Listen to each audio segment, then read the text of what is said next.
Is AI and technology applicable to any industry?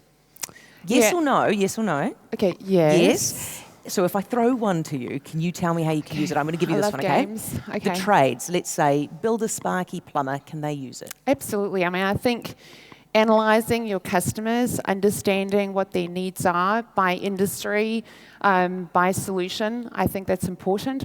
Also, from a tradie perspective, ordering stock management, timelines, all of those components are important, and AI can absolutely harness all that data and deliver them some insights. That's at the very low end of stuff, but what about the exciting stuff? I mean, is there a future where they could put on VR goggles and see the wiring behind the wall, for example? Absolutely. So, in fact, there's a great case study that you guys can Google and have a look at. From a service engineering perspective, Alaska Airlines is using VR technology with AI in the background to help them understand how to solve faults and fix solutions on airplanes instead of having to go through manuals and figure out how to solve them. Yeah. It's all integrated. That's fantastic stuff. Yeah.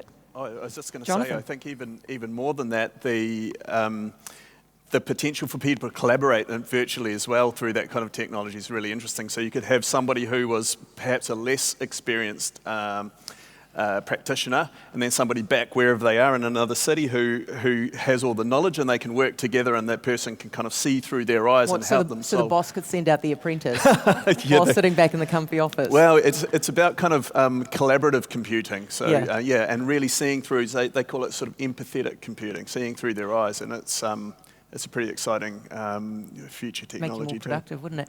Angie, I want to come to you on this one. Loads of businesses would not be harnessing any of this stuff. So how do they know if actually they should be? Because it's not, I mean, it wouldn't be just necessarily the case that everybody needs to get on board. I think we were talking just before today about how you manage your technology portfolio. And I think it's always important for anybody, no matter if you're a small business or a really large one, to make sure that you've got a mix of technologies in there. There'll be some really old technologies, a bit like managing an investment portfolio. We've got some of your money in the safe house. There'll be some sort of mid-ranging technologies that are moving about that you're beginning to invest in. And it's great to have a few feelers out there in your risky funds, a few bets on the future. And so I think that's probably the case for any business, is to make sure that you are putting a few feelers out there, that it's not all old legacy technology, that you do have a bit of bravery to go and introduce some new things into your business. Yeah, okay, Vikram, we talk about this stuff, and I imagine people get very excited, and the risk may be that, in fact, you throw yourself at the technology. As Angie was saying, you need to diversify, but you throw yourself at the technology and you end up with a product that maybe doesn't suit you, or getting involved in stuff you don't need.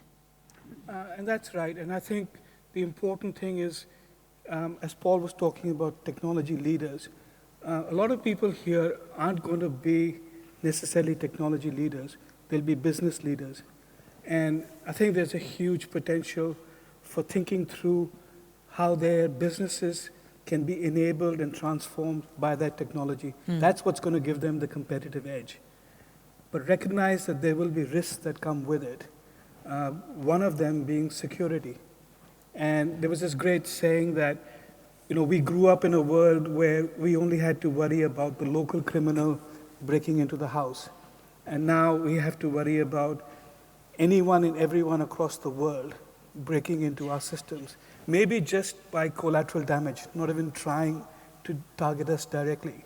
So we have to, I think, take that strategic approach with technology, recognizing there's this huge potential transformative benefits. But we have to recognize the risks and account for them upfront. Okay, I wonder. Yeah, carry on. Well, there's. I use this expression where it used to be that big ate small, now fast eats slow. And although there's risks in organizations thinking about leading edge technology, and I know we spoke about 5G earlier on, and the great opportunities that will bring into organizations, sometimes we need to take the risk to not be left behind and continue to move forward. I wonder if actually, Paul, we should start at this point by speaking about what's going on in New Zealand. You briefly mentioned it, that we are running the risk of being left behind as a country. Are we not seeing much of an uptake here? Well, what my team does, often one of the first things we do when a company gets in touch is they ask us to do an audit and analysis, find out where they're at from a technology standpoint. And I think it's fair to say that most of our smaller to medium organisations are just not as far forward as you might expect. And I think there's a few reasons for this. Part of it is, as smaller businesses, we don't have so much money to invest. We're more conservative. We tend to spend our time focusing on that here and now, and rather than sort of looking out a little bit further. So we have a state where the cybersecurity often has just been forgotten about. And I think we probably have a challenge that many organisations don't have any technology leadership at all. So they might have a technology provider who can look after the infrastructure, their cell phones, and keeps their cloud bits and pieces working together, but nobody that's actually forward-looking. And so that leaves them in a really precarious state when other players maybe start to move ahead a bit quicker. Jonathan, what do you reckon's going on here? Are we lacking some competition, maybe? Yeah, I think we tend to throw more people at the problem. I think we know that from the Productivity Commission's work, and that's unfortunate because often we could just leverage technology that's already available in other platforms, and putting more people onto the problem isn't always the best thing to do. And we know from the work of the IoT Alliance that there's a $2 billion upside if we can just better use IoT. And so I think we do have to be aware that there's this natural kind of tendency to sort of be a bit cautious, maybe throw more people onto the problem. Yeah. Angie, I mean, you work between here and the States. So are you seeing a different approach between the two countries to this tech? Yeah, we work in visitor attraction, so it's a very specific vertical. But the behaviour difference that we see between New Zealand and the rest of the world is that New Zealanders are great to try something. They're not great to follow that up with big investment. And so if you compare that with America, they might be a little bit slower to get on board with something, but when they come on, they do it really well and they go big. And I think America is good at doing that in lots of parts of life, but in technology especially, that they really follow through with good, strong investment and they do push out change at scale, where New Zealand businesses will put a toe in the water, but they don't jump in the pool. And I think that's the bit where we miss out on the uptake. And Jonathan, actually, something that you said earlier about the collaborative work, it puts into question why we aren't adopting it, because geographically we're so isolated. Surely we would stand to benefit more than anybody. Yeah. I think we can kill several birds with one stone with that. That technology is evolving quickly, and I think people would be surprised. So talking about co-presence, we're kind of familiar with Skype and those kinds of tools. That's going to get a lot more realistic, and that idea of co-presence, that sort of feeling of being with someone at the same place and the same time, but they're physically remote, that could be really, really important for New Zealand, and I do think that should be something we should, as a country, be looking to leverage. Okay, I'd like to get all of your thoughts basically on the pitfalls of adopting this technology, the risks that we have. I mean, I think we just mentioned before, you might have mentioned it, Paul, security, and certainly data is the new. You said data is the new oil. So doesn't that actually leave the businesses so vulnerable? You could protect your data right now if you keep it, if you don't digitize everything, but all of a sudden you've digitized it, it's available for other people to get a hold of it. It leaves you very vulnerable, doesn't it? It can do. I think it's just important that we consider those security aspects and privacy aspects appropriately, and we engage with the relevant people. I mean, we had a case here in New Zealand recently with a government department that had not filtered down, I guess, the right communications to their team, and they ended up putting online some very confidential data. Are you thinking of Treasury? No. You mean it happened again?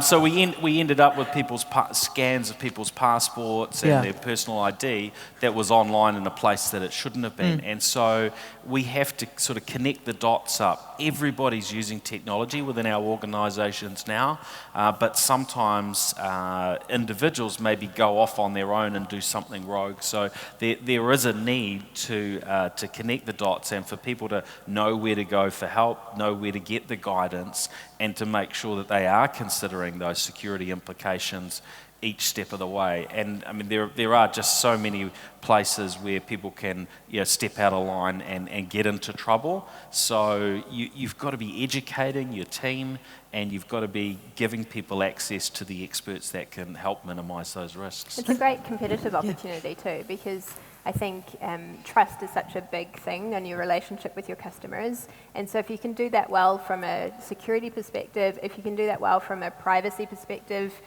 avoid the situation like Google buying Fitbit and everybody throwing their devices out.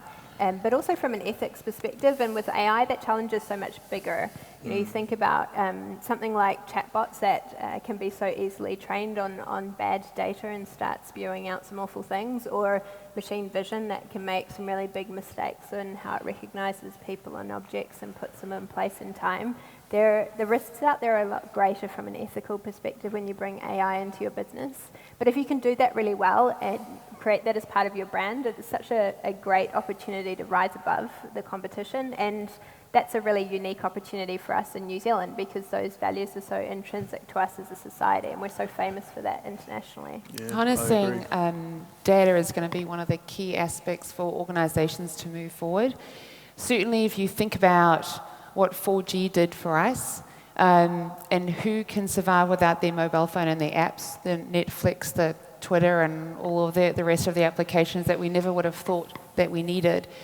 And now with 5G coming in, and you start thinking about harnessing the power of live streaming and instantaneous response, you will be left behind if you don't take that risk moving forward. But certainly thinking about security and partnering with the right organisation that you can trust, who can own your data and protect it for you, is going to be the way that we'll be able to move forward, certainly. I think also it's useful to look at it from the other way, which is what is the cost of not going ahead. And so one of the risks of technologies is to ignore change and transformation. So there's talk about the DVD store owner. I remember in New Zealand, we had this conversation a few years ago around copyright, where there was a lot of emphasis on protecting the interests and the revenue stream that DVD rental companies had. That was a losing battle. And so technology changes will happen, and we have to do them smartly. I think the really important aspect there is to not get overwhelmed and let it be a supply-side conversation. But it has to be, what is it that our business is core, is competitive core? How do we use technology to further that? The danger is that you try the latest fad, doesn't work, and then you get turned off from technology as a whole. The issue very much there is understanding each company's or business's own individual competitive positioning in a 5 to 10 year time frame, and focusing on a few key areas and taking the risk smartly in those few areas. This is the risk, isn't it, Angie, that you look at it and you go, goodness me, everybody's getting involved in the tech thing, and I'm being told if I don't get on board, I'll be left behind. And so you just get involved in some way, and you don't actually know what you need it for. And that putting the horse before the cart, that seems to be, or the cart before the horse, seems to be a problem here. Yeah, I think it's the case with any technology. You need to start with the problem first, and the solution comes later. If you're sitting out there in your business and thinking, how can I use VR to innovate, it's kind of the wrong way round. But if you can sit out there and think, I am an electrician and I want to look at the wall, or whatever the case might be, you do things in the right order. We see that in AI and analytics a lot. People quite often leap to the last mile. They say, I want to switch to dynamic pricing, or I want to start issuing tickets dynamically. For our industry, we might ask a really basic question like, how many visitors do you have? And people find that a difficult question to answer. So sort of getting the problem and solving the problem in the right order, of starting off with something like descriptive data, then making a move to making some predictions and things like that, and then eventually getting to that golden rainbow moment of being able to switch to a dynamic business model rather than sort of leaping to the most shiny thing to start off with. I think there was this trend in Silicon Valley where people started hiring chief AI officers, and I just think it's a silly approach. It's sort of like it's putting the technology first, and you really need to be thinking about the business problems in the first. We need chief problem officers. Yeah, that's right. Yeah. Solution officers. Yeah. Because the problem with that, of course, isn't it, Jonathan, is that all of a sudden you've got a guy or a woman whose job is entirely to figure out how to use AI and may apply it in places where it doesn't actually need to be applied. Yeah, that's right. And the thing about AI is it can be used in some really surprising places, and you just sort of have to be quite open to those possibilities. Like I'm following this company out of Stanford University called Wobot. It starts with a W, and they're deploying, they're doing counselling, cognitive behavioural therapy over chatbots, and it's automated, and it's working. They've shown that with scientific experiments, and it's kind of, I find that really surprising, not only because they've been able to do it over a chatbot and that it works, but also that people want to do that. It's a younger generation that wants to do that, but nevertheless, it's. Wait, so you take your problem to the chatbot?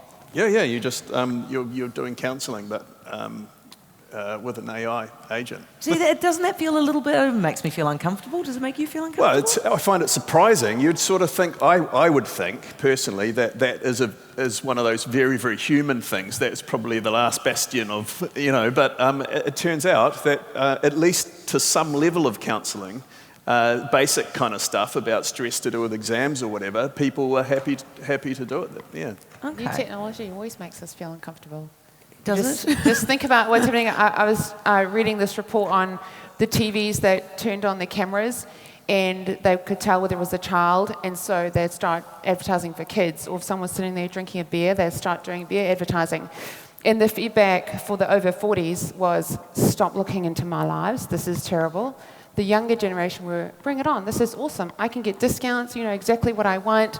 It's just this whole different perspective of what people need and what they're willing to accept from an intrusion viewpoint. Yeah, it's interesting.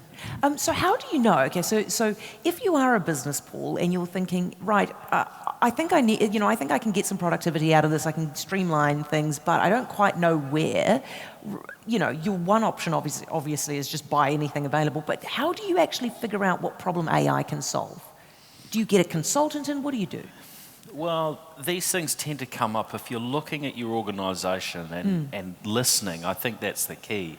So you need to create those feedback loops so you can be hearing from your customers, what do they want from you, what's not working, and the same for your own staff. And there's great technology that can help with bringing that data back to you if you're a large organisation, but even if you're small, there's tech to help with that. And then once you know what those problems are, then you can look and see, well, is there a way we can solve it? I was in a meeting with a customer who said, look, we've got a whole lot of people going up to China for a trade fair.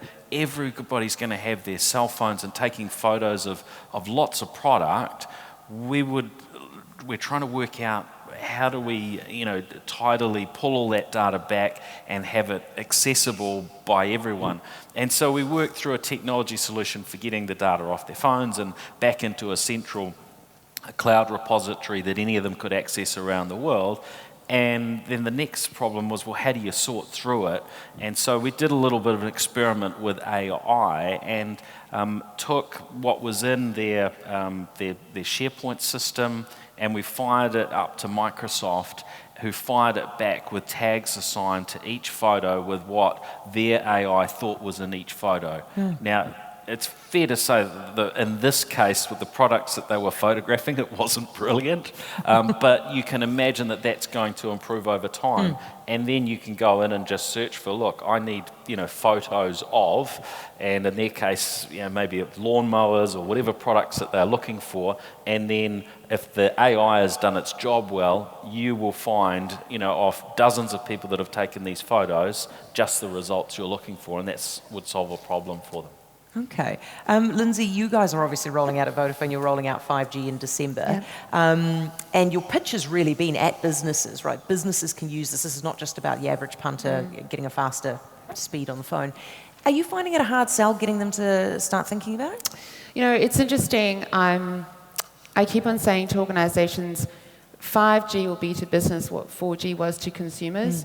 Because I look at 5G in two different ways. From an end user perspective, it's usage, but then it's experience. And so 5G, you know, is going to give you reduced latency, increased speed, greater security, all of those components. So if I'm a user, awesome, my phone's going to go faster, I can game and I can do amazing things. But from an experience perspective, it's the stuff that they don't know that's happening. So we spoke about skill shortages, so assisting in remote surgeries, assisting in engineering component removals, for example, driving a crane from somewhere across the country because you don't have a crane driver in this certain location. We're doing partnerships with Westpac Emergency Helicopter, where we're starting to stream the data, the statistical data of the patients directly to the hospital, with the doctor live streaming video recording in on what's happening with that patient. And so you start thinking about the real-time technology. So that the data's arriving at the hospital beforehand, so they're prepped for what's coming in. Yeah, and they're watching real-time what's happening. There's no lag. So another example is we're working with Vodafone in the UK on a lost child scenario. So being able to live stream video across shopping malls, and being able to track where the child is at any point in time. So it's these components where you need the emergency response. And so, again, amazing scenarios that we can bring out to organizations, but it does start with solving the business problem. I have so many people come to me and say, Lindsay, so what can 5G do for us? And I go, well, what's your business problem you're trying to solve? And then re-engineer 5G back into that, because there's so many things that this new technology can bring as you embed it into AI, leveraging IoT, ML, and AA. But what are we trying to solve? And let's make sure we go with that from the beginning. Vikram, one of the problems obviously for us as a workforce is going to be that there will be some job losses as a result of this. So how do we prep for that? How do we avoid it if we can? It's going to vary by industry, by business. I think we need to be aware of it, and I think it's really good that we've already started the conversations. I think it's going to be more widespread than people think. One of the things that we've mentioned, you know, the Internet of Things or IoT, the Internet has so far benefited primarily digital industries. And so whether it's information or communication or entertainment, those are things that have hugely benefited. It's also exposed them to the risks of privacy and security. The next 5 years is extending those benefits and challenges to the real world, where we can start measuring and understanding what's happening around us, whether it's rivers or on the roads or our retail environment. And so the risk, whether it's around jobs or technology, is potentially larger and more widespread than if we just look backwards and think it's limited only to digitally native industries. Right, well, I could keep talking to you guys forever, but we have run out of time. So if I could just ask you, we're going to hand over to Simon now. Just give a round of applause to our panel, please.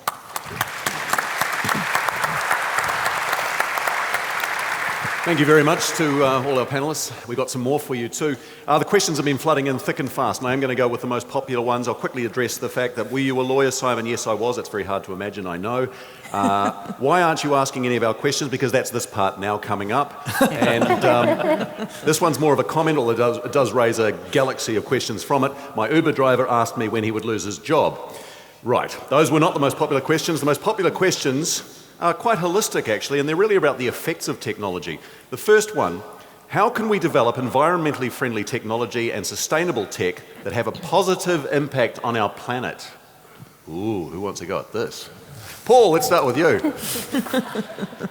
Well, first of all, I think if we just leverage technology better and we improve our productivity, we improve our economy, we're actually in a better position to invest in the things that matter from an environmental standpoint.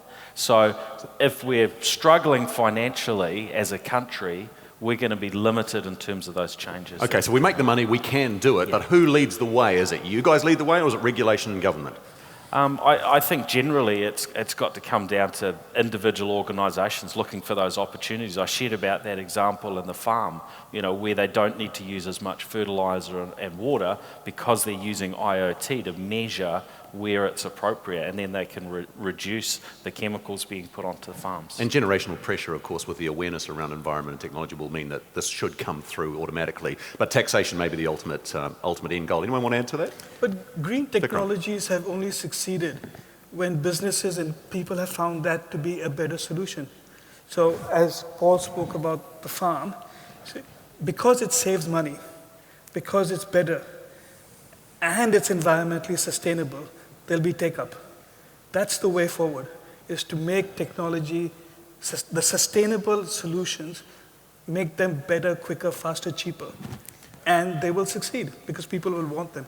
So people prioritise in the market. We have a great opportunity to think about how technology can support sustainability.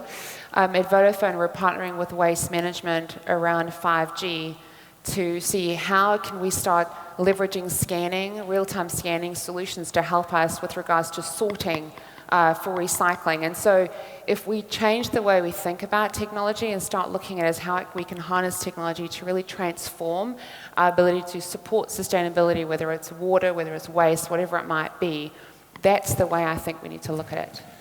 And we've got, if I can be a little cheeky, we've got a C prize, an environmental themed C prize, which is open right now, so anyone in the audience can enter that. They're quite solving problems to do with the environment using technology.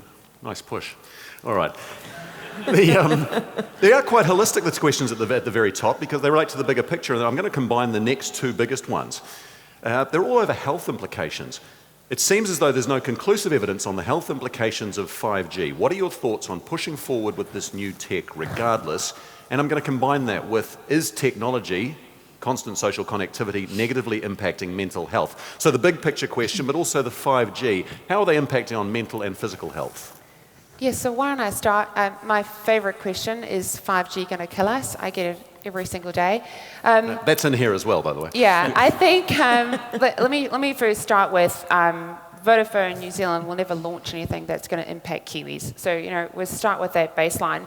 5G has been launched around the world. The World Health Organization, as well as the New Zealand Ministry of Health, have determined that there is no issues relating to 5G. It's released in a spectrum that's got a non-ionizing spectrum, so it doesn't release microwaves.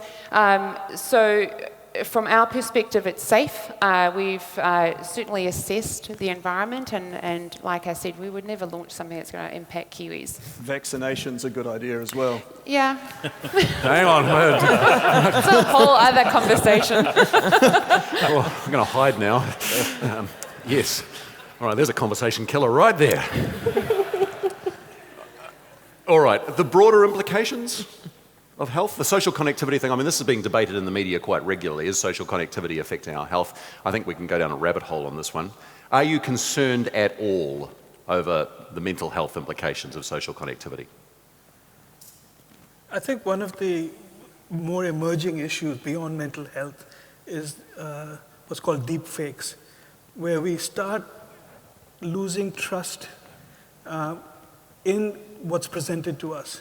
So if we have a video and we have no way of knowing whether it's been doctored or not. Fake news. Now that's still quite early, but certainly if we take a 5-year time frame, how do you trust anything? How do you know whether it's true or not? And I think mental health being, it's important, but there's going to be larger issues that we're going to have to deal with. And I'm not sure we're ready for that kind of answers yet. All right. Let's skate across some of these questions. I'm sorry if we don't get into them in depth. We've got a limited amount of time, so we'll give you as many as possible a chance to be reviewed. If we there's a number of questions around productivity. If we punch above our weight, why are we falling behind in productivity versus other countries? What steps do we take to use tech better to improve profitability and productivity? John? I mean, we sort of covered that a little bit with the talk about a tendency to throw more people at the problem. I don't know, there's a positive side to it as well. I mean, you look at the opportunity to use robotics and to kind of keep people safer. In forestry in New Zealand, that's the most dangerous job in New Zealand. 57 people die per 100,000 workers. And it's great that there are scientists in New Zealand working on robotics to do some of those dangerous tasks. So I sort of feel like there's two sides to that, yeah. I would say the punching above our weight is our technology companies, but it's the rest of our organisations that aren't in that space yet. We're not as far forward as what we should be. And when we get that right, then we should be able to improve the productivity issues that we have today. Bring the rest of the economy with us. Yeah. What do you think the future workforce will look like, and how will technology affect it? Will we have traditional employees, or will the gig economy take over? This the future workforce question. Go on, Paul. Well, certainly we're seeing that move to the gig economy, and what I notice is that a lot of people enjoy the flexibility that brings them. We're seeing changes like Andrew Barnes with the 4-day work week. That to me is something that's really encouraging. This idea that we step up our productivity a little bit and can spend less time working. So I think there's some exciting things in terms of those changes, but it also can be uncomfortable, right? If you don't know where your next dollar's coming from. I think the gig economy isn't for everybody, but one thing that I think technology does bring us is the opportunity to think smarter. And we covered this a little bit in the AI conversation, but I think the question of, is AI going to make people redundant? It will inevitably for some people, but it will certainly make leaders redundant that aren't open to it, that are resisting it. And if we think about how technology has evolved over time, if a leader said to you these days, I don't need a computer to run my business, or I don't need the internet to connect with my customer, everybody would laugh at them. And I think give it a few years and AI will become one of those evolutions that if we have a leader who's saying, I don't need AI to help me with my leadership, that will probably be laughable. And so if we want to avoid being in that situation, we have to overcome those fears and embrace that change. Embracing change, one of the greatest challenges any human can face. Question from Rose Fitzmaurice. And again, it's holistic. How will the tech revolution impact on marginalised groups? Do you think it'll enhance well-being for people, or will it create more disparity in society? More of this future lens. The ethics conversation is really important when it comes to AI, and the only way to tackle it is by having diverse teams who are creating that technology. If you've got a bunch of young white guys in hoodies that are your coders, then they will inevitably develop technology that is going to suit them and not other people. And so I think it all starts with the team that are creating that technology. It's that wider diversity debate that's happening as well. And I think we just need a little bit of caution around that challenge where some of the people that are doing some of the tasks which are most automatable are also some of the people that will find it hardest to kind of, because they might be single mum, like trying to hold down a job and make ends meet. They're also going to find it pretty hard to upskill and suddenly, be able to learn how to do some of these higher tech kind of jobs. So we sort of have to be cognizant of that as well. We're going to need leadership right through government as well to ensure so, that and employers need to think along. about how to provide training to those people so they can transition into new jobs. Yeah, great announcement yesterday on disability, of course, and incorporates the viewpoints of disabled people into these futuristic arguments. And that's a challenge for all of you, isn't it, as well? And we're just about out of time. And this is the big one, I guess, from Peter Bowman. Is it a revolution or an evolution? Are we all just getting caught up in the hype circle?